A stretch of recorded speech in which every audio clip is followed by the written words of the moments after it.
শিক্ষার্থী বন্ধুরা, আজকের ক্লাসে স্বাগতম। আজকে আমরা পার্টস অফ স্পিচের একটা অংশ নাউন নিয়ে কথা বলবো। তো নাউন নিয়ে আমাদের সব সময় বিভ্রান্তি থাকে। নাউন প্রথমত দুই প্রকার, কনক্রিট নাউন, অ্যাবস্ট্রাক্ট নাউন। আবার নাউন প্রথমত দুই প্রকার, কাউন্টেবল নাউন, আনকাউন্টেবল নাউন। আবার নাউন হচ্ছে পাঁচ প্রকার: proper noun, common noun, collective noun, abstract noun.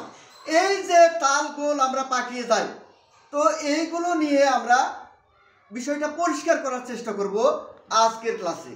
তাহলে প্রথমে আমরা জেনে নিই যে নাউন কাকে বলে। Noun is a naming word. Noun is a naming word. That is, যদি আমরা বাংলায় বলি, কোনো কিছুর নামকে নাউন বলে। যে কোনো পৃথিবীর যে কোনো নাম হলে সেটা নাউন হবে।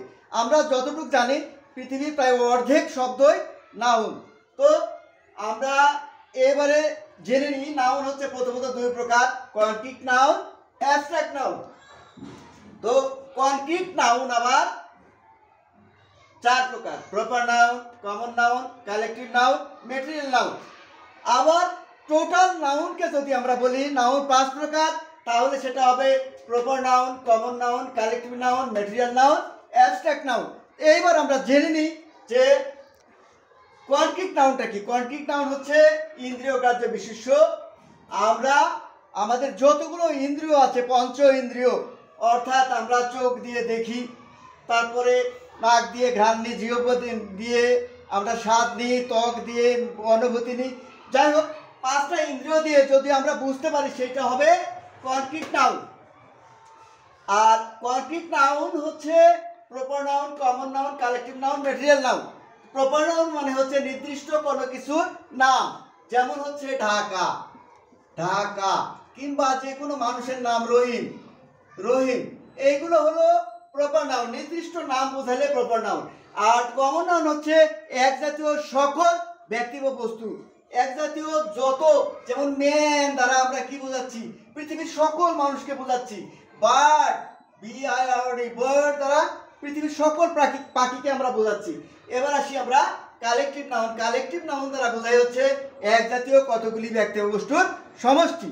এবার হচ্ছে, যেমন হচ্ছে এ গ্যাং অফ ডাকাত, গ্যাং, এ গ্যাং অফ ডাকাত, কিংবা a flock of sheep, flock. এই যে এ গ্যাং অফ ডাকাত বলতে সারা পৃথিবীর সকল ডাকাতকে বোঝাচ্ছে না। এই যে ফ্লক অফ শিপ বলতে সারা পৃথিবীর সকল ভেড়াকে বোঝাচ্ছে না। তো এই একদল ভেড়াকে বোঝাচ্ছে, এক দল। এখানে গ্যাং বলতে একটা গ্যাংকে বোঝাচ্ছে। This is the difference between common noun and collective noun. Common noun দ্বারা বোঝাই হচ্ছে পৃথিবীর সকল ব্যক্তি ও বস্তুকে বোঝায়, আর কালেকটিভ নাউন দ্বারা বোঝাই হচ্ছে এক জাতীয় কতগুলি ব্যক্তি ও বস্তুর সমষ্টি। এবার আসি হচ্ছে ম্যাটেরিয়াল নাউন। তো ম্যাটেরিয়াল নাউন হচ্ছে কোনো বস্তুকে না বুঝিয়ে কোনো বস্তুর উপাদানকে বোঝায়। যেমন আমি যদি একটা রিং তৈরি করি, সোনার একটা রিং তৈরি করি, তাহলে রিং তৈরি করতে আমার কি লাগবে? গোল্ড। আমি যদি একটা বাড়ি তৈরি করি তাহলে আমার কি লাগবে? আয়রন। যদি আমি একটা টেবিল তৈরি করি, চেয়ার তৈরি করি, তাহলে আমার কি লাগবে? উড, কাঠ লাগবে। এইগুলো হলো ম্যাটেরিয়াল নাউন। এবার আসি আমরা অ্যাবস্ট্রাক্ট নাউন। অ্যাবস্ট্রাক্ট নাউন হচ্ছে গুণবাচক বিশেষ্য।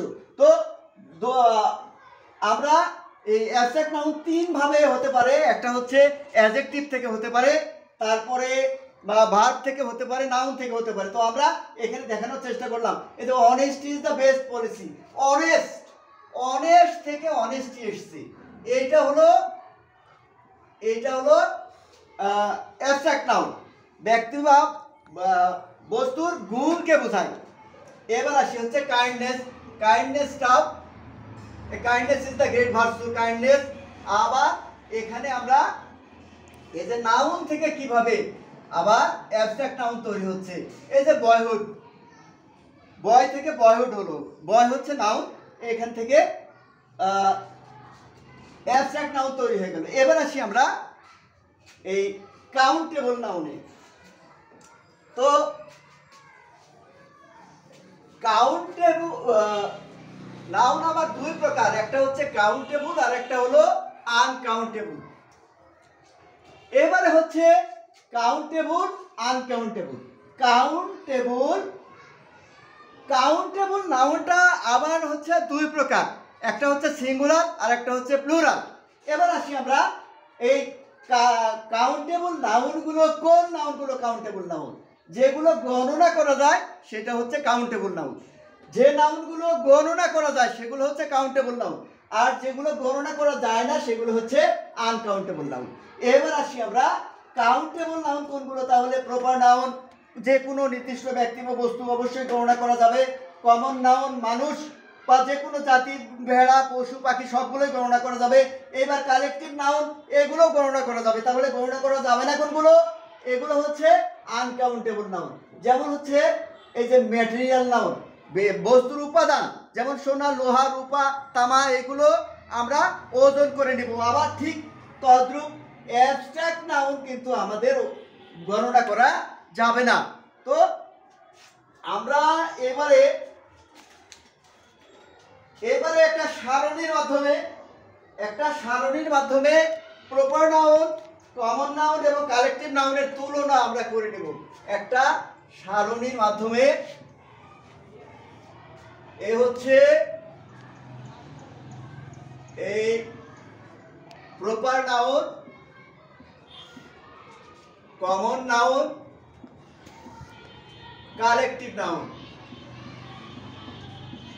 তাহলে মনে করি আমরা অ্যাকচুয়ালি কালেকটিভ নাউনের মধ্যে কমন নাউন থাকে, আবার কমন নাউনের মধ্যে প্রপার নাউন থাকে। তাহলে যদি আমি ধরে নিই কালেকটিভ নাউন, বইয়ের সমষ্টিকে কি বলে? লাইব্রেরি।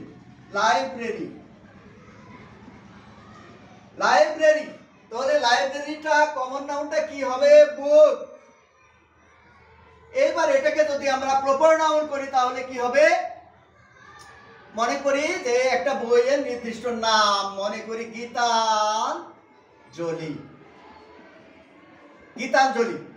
তাহলে আমরা এখানে তুলনা করে দেখাতে পারি যে কিভাবে কোনটা একটা কালেকটিভ নাউন, কিভাবে কমন নাউন হবে, এবং ওইটাই আবার প্রপার নাউন কেমনে হবে। তাহলে বন্ধুরা, আমার মনে হয় মোটামুটি শেষ হয়ে গেছে। আমরা বুঝতে পেরেছি যে নাউন প্রথমত দুই প্রকার, কনক্রিট নাউন, অ্যাবস্ট্রাক্ট নাউন। তো শিক্ষার্থী বন্ধুরা, ধন্যবাদ।